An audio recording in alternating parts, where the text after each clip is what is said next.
बिस्मिल्लाहिर्रहमानिर्रहीम, अस्सलाम वालेकुम। Welcome to my channel cooking with Nabira. कैसे हैं आप सब? उम्मीद है अपने अपने घरों में खुश होंगे, बाहिफाजत होंगे। आज मैं बना रही हूँ इंस्टेंट अचार, जिसको धूप में रखने की, इंतज़ार करने की बिल्कुल ज़रूरत नहीं है।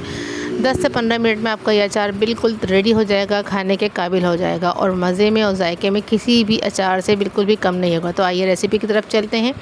मैंने ले लिए थी आधा किलो केरियाँ। इसको मैंने अच्छी तरीके से वॉश करके ड्राई कर लिया था। बहुत से बिल्कुल सादा, बिल्कुल पानी बिल्कुल इसमें नहीं होना चाहिए।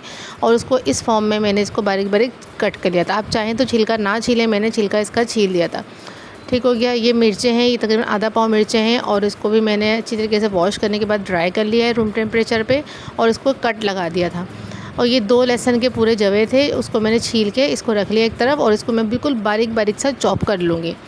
ठीक हो गया, यहाँ तक देख लें आप। अब इसके बाद मैं मसालों की तरफ आती हूँ कि मसाले हमने इसमें क्या क्या डाले। मैंने ले लिया 1 चम्मच भर के धनिया, 1 चम्मच भर के मैंने इसमें सफ़ेद ज़ीरा ले लिया है, 1 चम्मच भर के मैंने इसमें सौंफ ले लिया, ये खाने के चम्मच है। ठीक है। इसके अलावा राई लिया है मैंने हाफ़ चम्मच और मेथी दाना लिया है मैंने भी इसमें हाफ़ चम्मच। ये इसको हम ड्राई रोस्ट करेंगे, इसको अलहदा रखेंगे। इसको ड्राई रोस्ट हो जाएगा तो इसको हमें दरदरा सा पीस लेना है।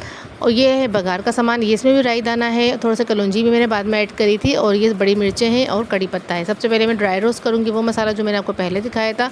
2 से 3 मिनट तक हम इसको ड्राई रोस्ट करेंगे, बिल्कुल लो आंच पे। बिल्कुल लो आंच पे जितना करेंगे और जितना इसको टाइम देंगे उतनी इसकी मज़ेदार सी खुशबू आएगी। ये जलेगा बिल्कुल भी नहीं और बहुत अच्छे से खुशबू के साथ ये भुन जाएगा। जब ये भुन जाएगा तो हम इसको निकाल देंगे। इसको थोड़ा सा ठंडा करेंगे और ठंडा करने के बाद हम इसको जो है दरदरा सा, बहुत ज़्यादा बारीक पाउडर भी नहीं बनाना और बहुत मोटा मोटा भी नहीं रखना है इसको। तो इसको मैं दिखाऊंगी आपको किस तरह। मैंने तेल ले लिया है, ये तकरीबन 1 पाव, ये 1 गिलास के करीब तेल है। इसमें मैंने डाल दिया है बड़ी वाली मिर्चें रेड वाली। ये देखें तेल मेरा गर्म नहीं है। तेल को बहुत अच्छी तरीके से पहले जला लें। सरसों का तेल है ये। जलाने के बाद मैंने चूल्हा इसका बंद कर दिया था ताकि ये टेम्परेचर थोड़ा सा कम हो जाए। जब इसका टेम्परेचर कम हो गया तो फिर से मैंने चूल्हा इसका जलाया है और फिर अब मैंने इसमें मिर्चें डाल दी हैं। तो आपको नज़र आ रहा होगा कि मिर्चें बिल्कुल भी हमारी उछल नहीं रही हैं। इसका मतलब है तेल बहुत ज़्यादा गर्म नहीं है। तो तेल हमें इतना ही गर्म रहना चाहिए, तेल से ज़्यादा गर्म नहीं करना है। इसको डालने के बाद जब ये हल्का हल्का सा गोल्डन होने लगे, ब्राउन होने लगे, तो फिर हम इसमें डाल देंगे कड़ी पत्ता। कड़ी पत्ता लीफ डालने के साथ ही हमने इसमें राई दाना और कलौंजी, तकरीबन 2 से 3 चुटकी कलौंजी हमने इसमें डाल दी है और ये बघार हमारी बहुत ही मज़ेदार सी इसकी रेडी हो जाएगी। जब आपको खुशबू आने लगे मिर्चों की और कड़ी पत्ते की मज़ेदार सी, जब हमें खुशबू आने लगेगी तब हम क्या करेंगे, जो हरी मिर्चें हमने रखी हैं वो हरी मिर्चें हम इसमें ऐड कर देंगे। हरी मिर्चों को हमने कट लगाना ना भूलिएगा, कट लाजमी लगाना है। कट नहीं लगाएंगी तो इस तरह जब ये फ्राई होंगी, तेल में जाएंगी, तो ये इसको उछलने का ख़तरा है। ये उछलेंगी वो आपको तकलीफ़ भी हो सकती है। सही है। वो डालने के बाद ही आप इसमें डाल दें केरियाँ जो मैंने काट के रखी हुई थी, बिल्कुल ड्राई है। याद रखें इसमें पानी का एक कतरा भी नहीं है। केरी डालने के साथ ही हम इसमें कुछ मसाले डालेंगे। पहले हमने इसमें चॉप करी हुई लहसुन डाल दी बिल्कुल बारीक बारीक। अगर आप चाहें तो साबुत लहसुन भी इसमें ऐड कर सकते हैं, लेकिन चॉप की हुई लहसुन का जायका बहुत ज़्यादा अच्छा आता है। ये वही मसाला जो मैंने ड्राई रोस्ट किया था, इसको मैंने पीस लिया है, ये भी मैं इसमें शामिल कर दूँगी। और इसके साथ ही मैंने इसमें डाल दिया नमक। नमक हस्बे जायका आप डाल सकते हैं जितना आपको पसंद हो। ये तकरीबन 2 चम्मच भर के मैंने इसमें कुटी हुई मिर्चें डाल दी हैं क्योंकि स्पाइसी अच्छा लगता है। आधा चम्मच भर के मैंने इसमें हल्दी डाल दी है। बस इसके अलावा और मसाला नहीं डलेगा। इसको बहुत अच्छी तरीके से मिक्स कर लेना है। ये याद रखिए चूल्हा मेरा अभी तक जल रहा है और बिल्कुल लो फ्लेम पर ये कढ़ाई चूल्हे पर रखी हुई है। इसको अच्छी तरीके से मिक्स करना है। बहुत अच्छी तरीके से मिक्स करने के बाद हम इसको सिर्फ 5 मिनट के लिए इसको हम छोड़ेंगे।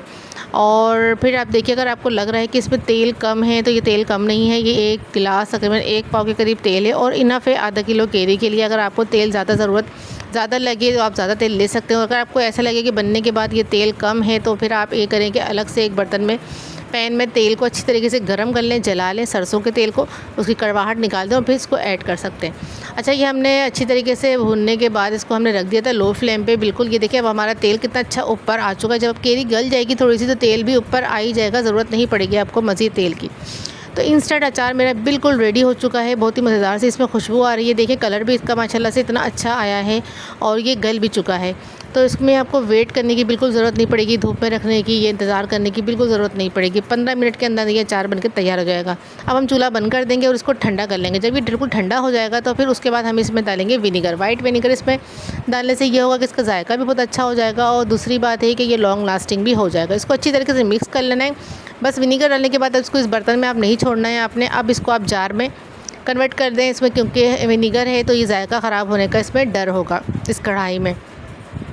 फ़ौरन हमने इसको अपने जार में ऐड कर दिया था और उसके बाद अब इसको स्टोर कर दें फ्रिज में और आराम से खाएँ 3 से 4 महीने, 6 महीने में तो कितने साल भी खा लें तो ये अचार आपका ख़राब बिल्कुल भी नहीं होगा। तो कैसी लगी आपको मेरी आज की ये इंस्टेंट रेसिपी, इंस्टेंट अचार की रेसिपी? पसंद आए तो लाइक करिएगा, शेयर करिएगा, कमेंट सेक्शन में आके लाज़मी बताइएगा। जिन्होंने मेरे चैनल सब्सक्राइब नहीं किया तो प्लीज़ मेरे चैनल को सब्सक्राइब करें, बेल आइकन को थंब करें ताकि मेरी न्यू आने वाली वीडियोस आप तक पहुंच सके। मुझे दीजिए इजाज़त, दुआओं में रखिएगा याद, अपना रखिएगा बहुत ज़्यादा ख्याल। अल्लाह हाफ़िज़।